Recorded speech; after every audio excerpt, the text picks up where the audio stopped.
Lundi 10 juin 2019, un plaisir pour moi de vous retrouver une fois encore sur Gangan TV dans cette émission Café Débat, vous le savez, l'émission qui donne la parole à ceux qui veulent la prendre en vue d'impacter l'opinion.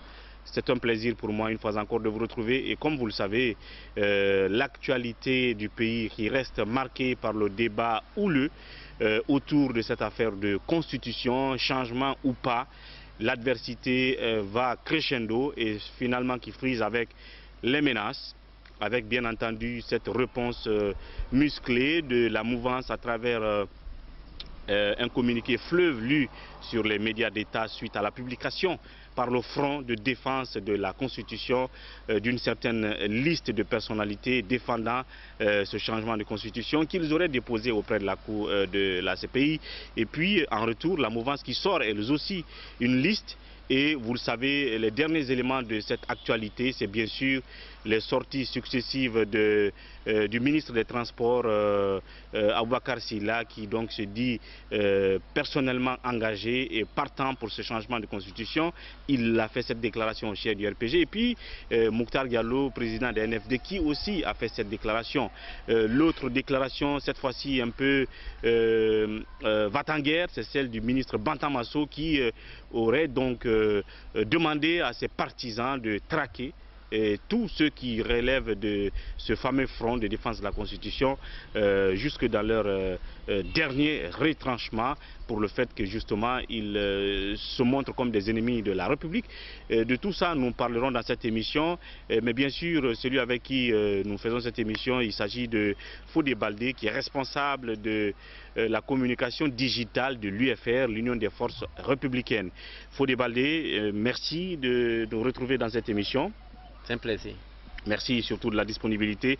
Alors, d'abord, quelle est justement, on va dire, l'actualité liée à la jeunesse au sein de l'UFR? On va parler de ça, l'actualité au sein du parti de Sidya Touré. Pourquoi ne pas aborder cet aspect, puisque l'UFR aussi, on va dire, a un peu d'ambiance à l'interne aujourd'hui, et c'est par exemple le cas Baïdi Haribo. Selon ce qu'on a constaté dans l'actualité, c'est que l'Assemblée générale du samedi passé, il a été évoqué le nom de Baïdi, peut-être quelque part son possible retour. En tout cas, cette dame-là, qui est donc du bureau national de l'UFR, a évoqué le cas Baïdi, qui aurait irrité certains jeunes du parti, de sorte qu'ils ont tout de suite crié à bas Baïdi, ainsi de suite. Dites-nous, est-ce que ça veut dire que le dossier Baïdi est enterré, enfoui sous terre politiquement à l'UFR? Par rapport à la réaction des militants ce jour-là, lorsque son nom a été cité, les militants ont plutôt hué l'homme pour dire zéro, ainsi de tout ce que vous pouvez dire. Je pense que c'est l'expression du fait que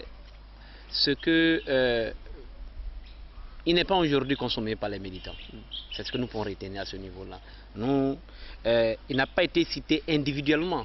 Il a été dit que tous ceux qui sont pour la promotion du troisième mandat soient traités au même pied d'égalité. Et étant donné que l'homme fait partie de ces personnes-là, inévitablement il sera aussi traité de la même manière que les autres. Donc dire qu'il y aura, comme on appelle, un traitement différent des uns des autres, non. Tous ceux qui sont pour la violation de la constitution guinéenne seront traités tous au même pied d'égalité. Et je pense que la réaction des militants ce jour au siège, c'est l'expression même de leur adhésion à faire en sorte que la constitution soit respectée. Et tous ceux qui se mettront dans la dynamique de ne pas la respecter se trouveront vraiment hués et même, voire même menacés, voire même obligés de tout ce que l'on peut imaginer de la part des citoyens guinéens. Donc si Baïdi est hué aujourd'hui au siège de l'UFR, dès lors qu'on évoque son nom, on ne veut plus entendre parler de lui. Il est considéré comme un pestiféré et désormais cela contredit l'argument que vous aviez brandi à l'époque quand vous avez nommé quelqu'un d'autre à sa place dans le parti en disant non, c'est une sorte de disponibilité qu'on lui accorde parce qu'il a des charges à la Banque centrale désormais, donc on le laisse un peu, il a une certaine liberté, mais ça ne veut pas dire qu'on l'excluait de l'UFR. C'est cet argument que l'UFR avait sorti quand on a nommé l'autre à sa place dans le bureau exécutif, quand Cheikh Yaya Bara a été nommé à sa place. Donc ça veut dire que vous aviez entretenu un certain flou vous-même quand vous avez décidé de nommer quelqu'un à sa place. Maintenant qu'il a affiché clairement sa position pour cette affaire de nouvelle constitution, et donc les choses sont devenues claires. Ça veut dire que Baïdy, on ne l'avait pas enlevé parce qu'il avait des charges à la Banque centrale. Non, on l'a enlevé parce que ça n'allait pas du tout déjà en ce moment. Non, il faut d'ici hier l'objectif de remplacer Baïdy Haribo par l'honneur Cheikh Yaya était dû au fait qu'il était indisponible. Aujourd'hui, c'est une autre façon, une autre manière. Oui, mais l'argument de l'indisponibilité. Un autre argument. Est-ce que c'était pas un maquillage depuis? Non, c'est pas un maquillage. Loin de là, c'est pas notre habitude à lui faire. C'est aujourd'hui du fait de ces actions entreprises dans le cadre de la dynamique du troisième mandat qui amène aujourd'hui les militants à comprendre que Baïdy Haribo ne souscrit pas à la ligne de l'UFR qui est de faire en sorte que la Constitution soit respectée. L'une des valeurs qui ont même fondé ce parti, c'est de faire en sorte que nous ayons un état de droit démocratique. Et cela ne peut être possible que lorsque nous sommes déterminés à faire respecter et à respecter la Constitution, qui est le contrat social sur lequel se trouve l'engagement de tous les Guinéens. Donc, si ce monsieur ne souscrit pas à cette vision du parti, cela va sans dire que les militants constateront d'eux-mêmes que l'homme a décidé de prendre une autre ligne qui est différente de celle de l'UFR. Alors qu'est-ce que cette dame va chercher en évoquant le nom de Baïdy, de quelqu'un qui désormais n'a plus de place à l'UFR? La dame, c'est... Quelle dame ça? De l'UFR, j'ignore son nom, mais je crois qu'elle est du parti qui aurait évoqué le cas Baïdy, qui est présentée comme une sorte d'avocate de Baïdy, comme si elle défendait le sort de Baïdy. Et elle est aussi sentie comme une sorte de... comme si elle est proche aussi d'Alpha Condé. Est-ce qu'elle joue une sorte de trouble-fête dans le parti? Honnêtement, je ne sais pas de quelle dame vous parlez. Mais elle est membre de l'UFR, c'est elle qui a évoqué le nom de Baïdy. Si c'est Doubé ou Doribé, quelque chose comme cela, elle est membre de votre parti? Non, il n'y a pas une Doubé membre du parti. C'est elle qu'Alpha Condé est allé voir à l'hôpital, je crois. Ah, Béatrice, vous parlez de Béatrice Dobige du Kondo? Exactement. Ok. Donc, est-ce que c'est elle qui l'a évoqué, le débat? Quelle est sa position? Je pense que c'est pas, qu'on appelle, l'Assemblée générale de l'UFR n'est pas un lieu où l'on viendrait prendre la défense de qui que ce soit. La ligne de communication de l'UFR est claire. Quand vous vous inscrivez dans la dynamique d'une nouvelle constitution, donc le troisième mandat, l'UFR s'érige contre ces personnes-là. C'est aussi clair que ça. Maintenant, si cette dame veut prendre une autre, qu'on appelle la défense de Baïdy Haribo, je pense très bien qu'elle ferait ça, qu'on appelle sur notre plateau et non à l'UFR. Ça c'est pas, cette communication ne tient pas à l'UFR et cette communication n'engage qu'elle seule sa personne. Nous à l'UFR, tous ceux qui sont pour le troisième mandat seront traités de la même manière et Baïdy Haribo souscrivant à cette dynamique sera traité de la même manière que tous ceux que nous traitons aujourd'hui comme les imposteurs, les renégats de la République. Donc bref, ça veut dire que le dossier Baïdy est tourné à l'UFR. C'est aussi simple que ça. Est-ce qu'il n'a pas, des, comment on va dire, comment on va dire quoi, des gens qui lui sont fidèles. Je parle de Baïdy à l'UFR parce qu'apparemment il y avait des jeunes qui le réclamaient au parti. Non, mais est-ce que ça c'est vrai ou faux qu'il y a des jeunes qui le réclament au parti? Ceux qui le réclamaient, ceux qui pouvaient le réclamer, avaient estimé que ce qu'il faisait était pour faire en sorte que Sidya Touré devienne président. Mais aujourd'hui, les faits sont autrement interprétés. C'est ce pourquoi, lorsque son nom a été évoqué à l'Assemblée générale, tout de suite, il a été hué par ceux qui le réclamaient hier, qui ont compris réellement que l'objectif qu'ils se sont assignés en venant à l'UFR, étant donné que c'est faire en sorte que Sidya devienne président, c'est pas à cette démarche aujourd'hui que souscrit qu'on appelle le monsieur en question. Donc, par voie de conséquence, il a été hué par ces mêmes jeunes qui hier le réclamaient. Donc, cela veut tout simplement dire que... Aujourd'hui, Baïdy n'est réclamé par personne à l'UFR? Aucunement par personne. Bien. Alors on va revenir à un autre aspect de la vie de l'UFRC, c'est la position des jeunes dans ce parti. Ça m'intéresse toujours justement d'évoquer ce sujet. Aujourd'hui, vous êtes le directeur de la communication Non, digitale, le responsable de la communication digitale. De la communication digitale au sein du parti. Qu'est-ce que cela représente en tant que jeune dans ce parti et au-delà, je veux dire, quelle est la place que l'UFR fait à la jeunesse au sein de son parti. Est-ce qu'on l'utilise comme une sorte de voilà quoi, d'instrument de conquête de pouvoir, d'instrument de dénonciation, comme un moyen de pression, et puis après on n'accorde pas de possibilité à ces jeunes d'avoir des responsabilités quand on est au pouvoir. Quelle est la position de vous jeunes dans l'UFR aujourd'hui? Au sein de l'UFR, la jeunesse a toujours une place prépondérante. Même dans la vision du président Sédia Touré, la jeunesse a toujours eu une place prépondérante. Vous vous rappellerez que lorsqu'il a été nommé Premier ministre en 1996, il a fait appel aux jeunes d'alors, dont entre autres le président, dont entre autres Selou Dalein Diallo de l'UFDG, dont entre autres Kassori Fofana, dont entre autres Dr Ousmane Kabad. Alors, donc c'est dire que l'homme même dans sa vision pour une Guinée émergente développée a toujours inscrit la jeunesse au cœur de son dispositif de stratégie de développement. Donc, nous, la jeunesse, elle a une place importante. Vous constaterez qu'à mon âge, je suis responsable de la communication digitale et en même temps membre du cabinet du président Sédia Touré. Ça prouve à suffisance que les jeunes ont leur place auprès du président. Et comme vous le savez très bien, c'est quelqu'un qui aime partager ce qu'il sait avec cette jeunesse pour que réellement nous apprenons auprès de lui. Et moi, pour moi, en tant que jeune, je suis à l'école. Moi, je suis dans une nouvelle école, c'est l'école Sédia Touré. Je vais apprendre ce qu'il sait et vraiment aussi apporter ma petite contribution vraiment à parfaire sa communication pour que sa vision de la Guinée soit distillée, soit communiquée de la plus belle des manières. Bien.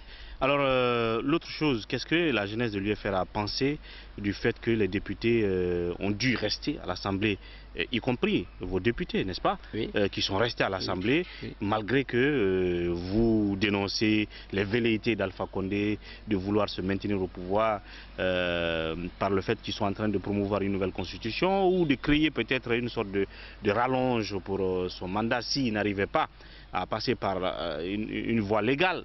Mais en même temps, vos députés sont à l'Assemblée pendant que leur mandat est échu.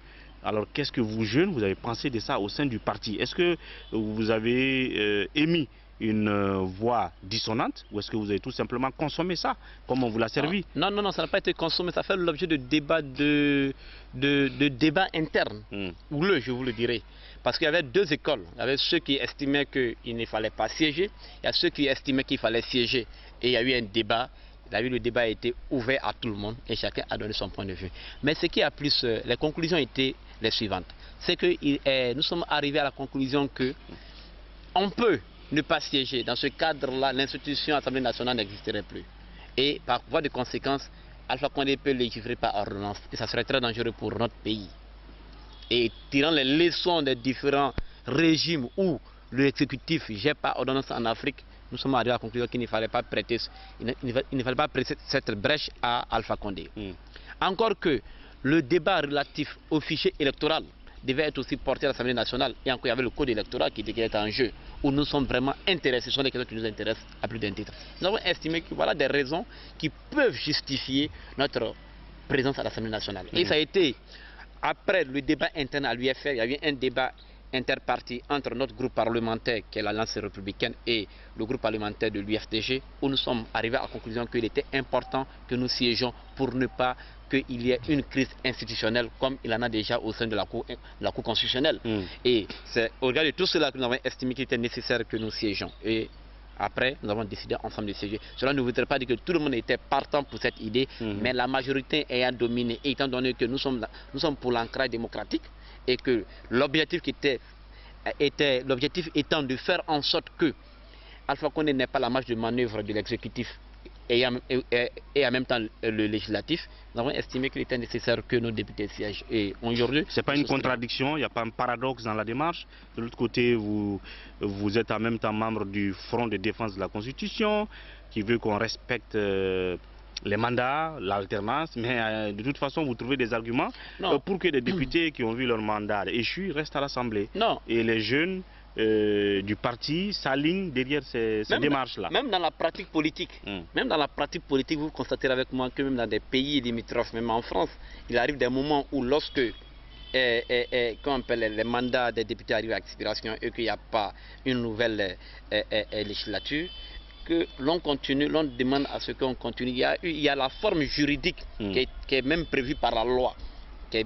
Mais le cas de l'expiration des mandats des députés n'est pas à imputer au parti politique. Il revient à l'exécutif d'organiser les élections. Et c'est l'exécutif qui n'a pas pu organiser les élections à date. On est d'accord là-dessus. Dans une impasse. On est d'accord là-dessus. Une impasse institutionnelle. Si les partis politiques, l'opposition observaient le vide à l'Assemblée. Pour ne pas consommer cette impasse institutionnelle, nous avons estimé, comme je viens de l'évoquer tantôt, les raisons qui ont commandé à faire en sorte que nous siégeons à l'Assemblée nationale. Je pense que ces raisons sont soutenables. Et par rapport au FNDC, le fait de siéger à l'Assemblée nationale n'a rien à voir avec le combat que nous menons au FNDC. Le combat que nous menons au FNDC est aussi clair, c'est la défense de la Constitution, entre autres, avec pour ultime objectif, faire en sorte qu'il y ait l'alternance telle que prévue par la Constitution guinéenne. Dans la Constitution guinéenne, il est prévu que lorsque le mandat des députés arrive à expiration et qu'il n'y a pas de nouvelle législature, que par des dispositions juridiques que l'on arrive à renouveler, à permettre à l'exécutif en cours de continuer son mandat jusqu'à ce qu'on installe une nouvelle législature.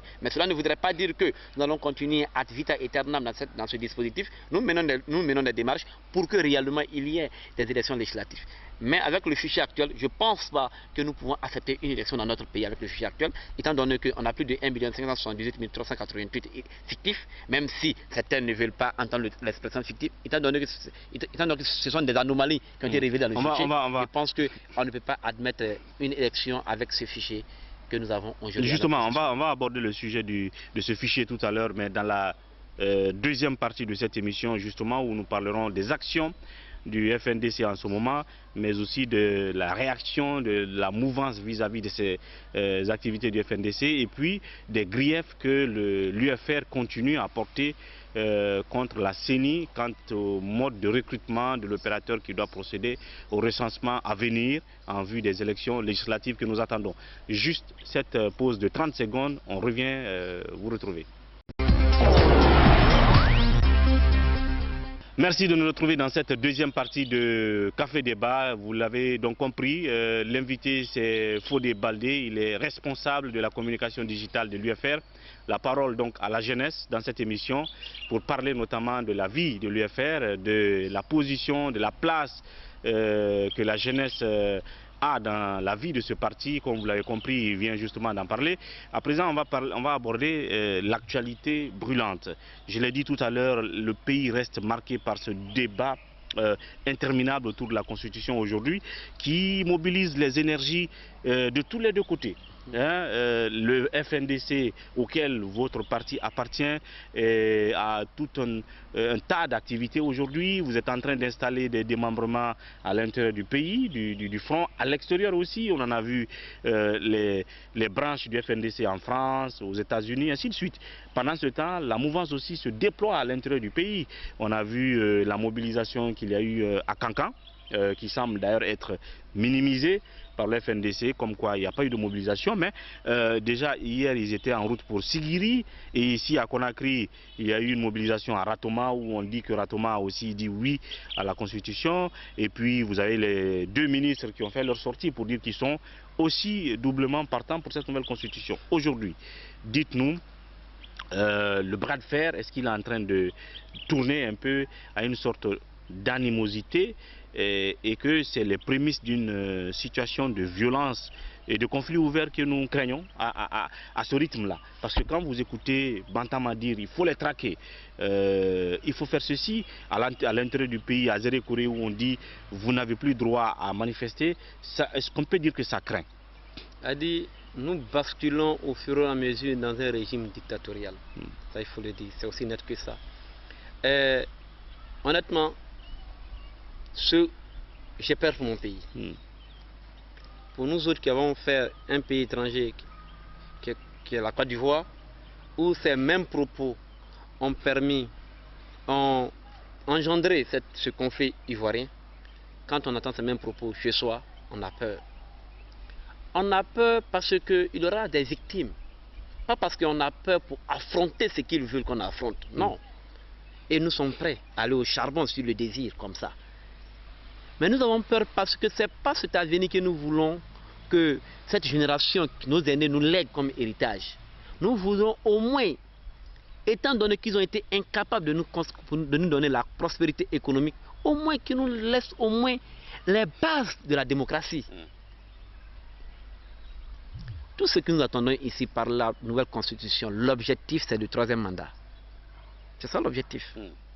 Et comme ils sont passés par toutes les stratégies juridiques et qu'ils sont arrivés à la conclusion qu'il y a une impossibilité totale d'avoir une base juridique pour soutenir leur projet satanique funeste, alors ils ont estimé maintenant qu'il faut passer par la force.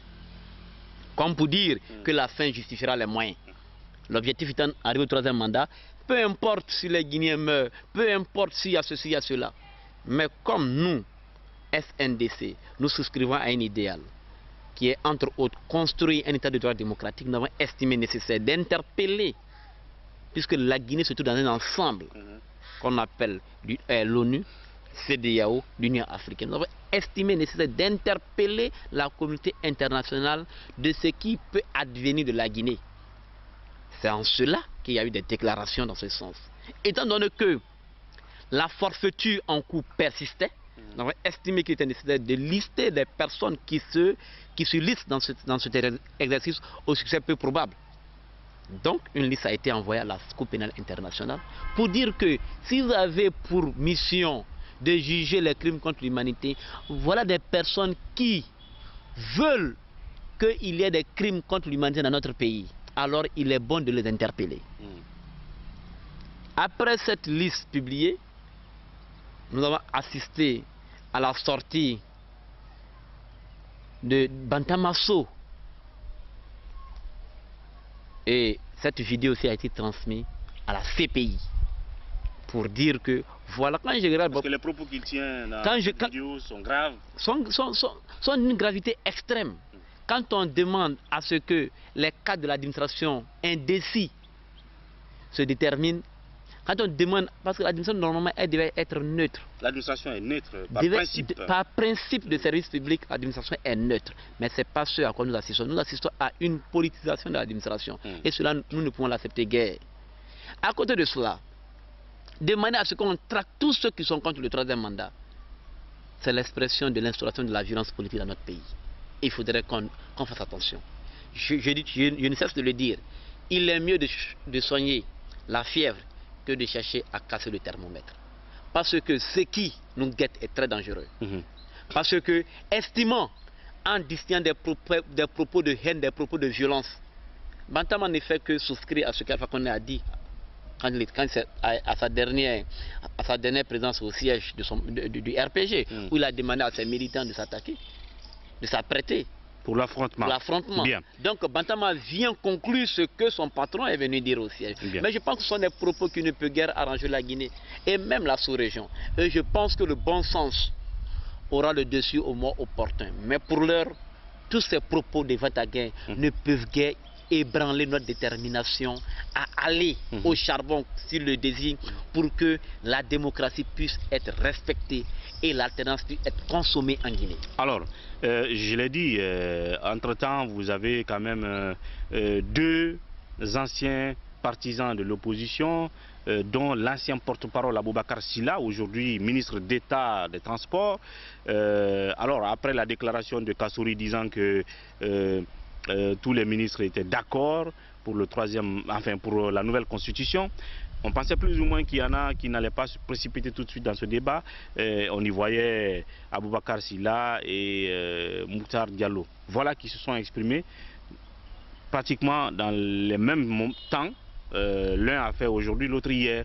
Hier et l'autre voilà, le lendemain. Et donc, qu'est-ce que ça vous... cela incite en vous quand Aboubacar Silla dit clairement qu'il est d'accord aussi avec cette démarche, il n'y trouve aucun mal au fait qu'on aille vers une nouvelle constitution. Il a été votre porte-parole. Vous avez écouté son discours. C'est l'expression de la médiocrité absolue dans notre pays. Pourtant, il a été un vaillant porte-parole de l'opposition. Quand des supposés cadres disent soutenir une nouvelle constitution sans connaître le contenu, c'est grave. Ça prouve à suffisance que beaucoup de nos contrats qui sont signés à l'étranger n'ont pas été étudiés. Normalement, le peuple doit comprendre que nous sommes en danger avec ce régime-là. Cela veut dire mais en même temps, quand les gens quand les membres du front, quand les membres du front disaient cette phrase, oui. Si vous permettez, cela veut tout simplement dire que beaucoup de nos contrats qui sont signés à l'étranger ne sont pas lus, même pas analysés pour être signés. Cela veut dire que nos ministres, quand ils partent à l'étranger pour signer les conventions ou les traités, ils signent, passent et puis reviennent, ils consomment sans connaître le contenu de ça, sans connaître le contenu de ce qu'ils viennent de signer. Donc c'est vraiment dangereux, ça prouve à suffisance que le peuple est en danger avec ce régime. Non, peut-être que pour eux, on va leur montrer la nouvelle constitution, mais je dis... Cependant, ils n'ont pas, selon les informations que nous avons et ce qu'eux-mêmes disent, ils n'ont pas encore vu la nouvelle constitution. Effectivement. Donc il serait très dangereux, il serait très prétentieux de vouloir consommer déjà quelque chose qu'on n'a pas vu. Alors, en tout cas, quand on est intellectuel. Quand je parle de Aboubacar Sylla, quand je parle de Mokhtar Diallo, après la démission de Cheikh Sako, vous disiez au sein du front que ce n'est qu'un début, qu'il y a d'autres ministres qui ne partagent pas la démarche, qui vont démissionner et que vous avez les informations. En disant ça, entre nous, sans langue de bois, c'est que vous pensiez à des ministres comme Aboubacar Sylla aussi. C'est que vous pensiez à des gens peut-être comme Mokhtar Diallo.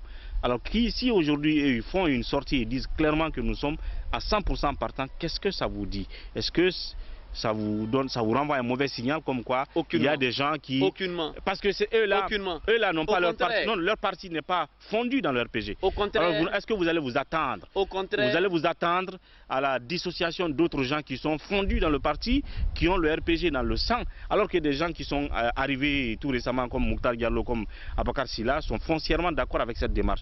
Est-ce que ça veut dire qu'il y a d'autres, comme vous le disiez, qui sont prêts à démissionner comme Cheikh Sako? Ce n'est pas exclu que les gens démissionnent. Mais vous n'êtes pas sans savoir qu'il y a de l'acharnement contre tous les ministres aujourd'hui. Le Premier ministre a fait une sortie précipitée parce que j'aurais cru que cette nouvelle tradition des ministres face à la presse, il revenait au Premier ministre de clôturer. Mais après le passage du Premier ministre, on a vu le ministre des Investissements. Donc c'est une sortie précipitée et même prématurée. C'était juste pour pouvoir donner une réponse à Cheikh Sako. C'est vu comme ça par beaucoup de Guinéens. Ça a été improvisé, quoi. Ça a été improvisé. Au-delà de tout ça, qu'est-ce qu'il faut retenir? Que Mokhtar dise qu'il est pour la nouvelle constitution, que Aboubacar Sylla dit qu'il est pour la nouvelle constitution, cela ne nous ébranle guère. Au contraire, nous savons désormais qu'ils font partie des imposteurs et des renégats de la République. Ils font partie désormais de ceux qui veulent mettre en mal la paix, la stabilité de notre pays. Ils font partie aujourd'hui de ceux qui, contre les gré, ont fait croire au peuple qu'ils étaient pour la démocratie. Bien. Alors, je l'ai dit tout à l'heure, l'autre sujet qui intéresse aussi l'UFR, et pour lequel sujet d'ailleurs il porte une sorte de